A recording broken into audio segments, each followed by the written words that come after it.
Olá, família. Sejam muito bem-vindos. Hoje vamos mergulhar numa passagem bíblica que é, ao mesmo tempo, fascinante e terrivelmente desconfortável. Vamos falar sobre Ananias e Safira, lá em Atos, capítulo 5. E eu peço que você abra seu coração, porque a reflexão de hoje não é para afagar o ego, mas para nos confrontar com a verdade do Evangelho. Naquela época, a primeira igreja vivia algo extraordinário. As pessoas eram tão unidas, tão cheias do Espírito Santo, que vendiam suas propriedades e entregavam o dinheiro aos apóstolos para que ninguém passasse necessidade. Era um movimento de generosidade genuína, um reflexo do amor de Cristo. E é nesse cenário que surgem Ananias e sua esposa, Safira. Eles também venderam uma propriedade. E aqui começa o problema. Eles decidiram, em comum acordo, reter uma parte do dinheiro para si e entregar apenas o restante aos pés dos apóstolos, mas agindo como se estivessem entregando tudo. A intenção era clara. Eles queriam a reputação de serem generosos, queriam os aplausos da comunidade, mas sem o custo total do sacrifício. Eles queriam parecer santos, sem de fato serem. Quando Ananias chegou diante de Pedro, o apóstolo, cheio do Espírito Santo, não viu apenas um homem com uma oferta. Ele viu um coração enganoso. E Pedro disse: Ananias, por que você deixou Satanás encher o seu coração, a ponto de você mentir ao Espírito Santo e guardar para si uma parte do dinheiro da terra? Preste atenção nisso. Pedro não disse, você mentiu para mim, ou você mentiu para a igreja. Ele disse, você mentiu ao Espírito Santo. Ananias não estava tentando enganar homens, ele estava tentando enganar o próprio Deus. A terra era dele, o dinheiro era dele. Ninguém o obrigou a vender ou a doar. O pecado não foi reter o dinheiro.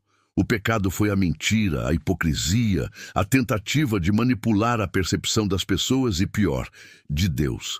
E o resultado foi imediato e fatal. Ananias caiu e morreu. Cerca de 3 horas depois, Safira chegou, sem saber o que tinha acontecido. Pedro a questionou. Diga-me, foi por este valor que vocês venderam a terra?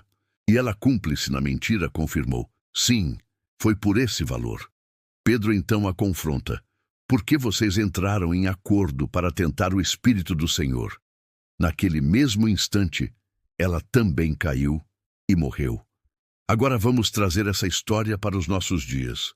Quantos de nós vivemos um evangelho de Ananias e Safira? Um cristianismo de aparências? Levantamos as mãos no louvor, postamos versículos nas redes sociais, usamos a linguagem gospel, mas no secreto do nosso coração, retemos aquilo que Deus nos pediu. Retemos o perdão para quem nos feriu, retemos a honestidade nos nossos negócios, retemos a pureza dos nossos pensamentos, retemos o nosso tempo, o nosso conforto, o nosso dinheiro. Entregamos a Deus uma parte, a parte que nos convém, a parte que é fácil, e tentamos fazê-lo acreditar que demos tudo. Queremos o status de cristão fiel, mas não queremos a cruz da renúncia diária. A Bíblia nos mostra que Deus não se impressiona com nossas ofertas parciais, disfarçadas de entrega total. Ele não se impressiona com o nosso teatro espiritual. Ele olha para o coração. A mentira de Ananias e Safira não foi um simples deslize, foi um sintoma de um coração que amava mais a imagem do que a verdade, mais a reputação do que a santidade. Hoje, o convite do Espírito Santo para nós é o mesmo.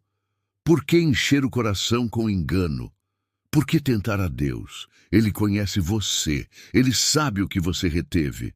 Ele sabe daquela mentira, daquele rancor, daquele pecado escondido que você finge que não existe.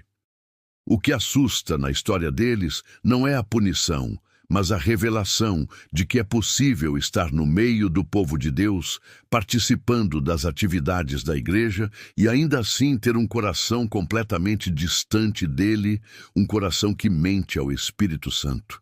Que essa palavra nos leve ao arrependimento sincero, que possamos ser como Barnabé, que vendeu seu campo e entregou tudo com alegria, e não como Ananias e Safira.